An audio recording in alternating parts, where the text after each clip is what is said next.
ज्ञान का घमंड। महाकवि कालिदास के जीवन के कई ऐसे प्रसंग हैं जिनमें सुखी जीवन के सूत्र छिपे हैं।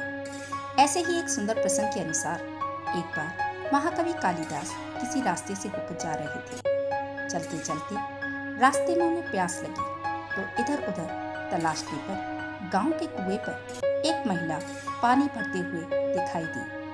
कालिदास ने महिला से कहा कि मुझे प्यास लगी है, कृपया पीने के लिए पानी दे दीजिए।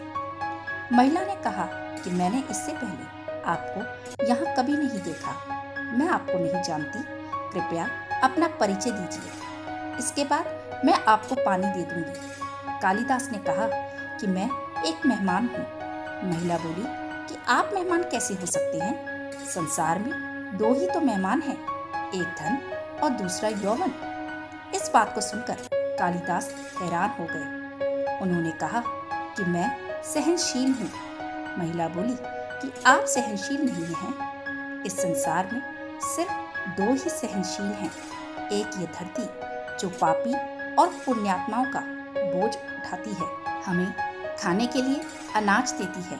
दूसरे सहनशील पेड़ हैं जो पत्थर मारने पर भी फल ही देते हैं। कालिदास ने फिर कहा कि मैं हठी हूँ। महिला बोली कि आप फिर झूठ बोल रहे हैं, हठी दो ही हैं, एक हमारे बाल और दूसरे नाखून। इन्हें बार बार काटने पर भी फिर से यह बढ़ जाते हैं। हार कर कालिदास ने अंत में कहा कि मैं मूर्ख हूँ। इस पर महिला ने कहा कि मूर्ख भी दो ही हैं, एक राजा जो बिना योग्यता के सब पर राज्य करता है, दूसरे दरबारी जो राजा को खुश करने के लिए गलत बात पर भी झूठी प्रशंसा करते हैं। अब कालिदास महिला के चरणों में गिर पड़े और पानी की याचना करने लगे। तभी महिला ने कहा, उठो वत्स, तुम्हें अपने विशाल ज्ञान का बहुत घमंड है।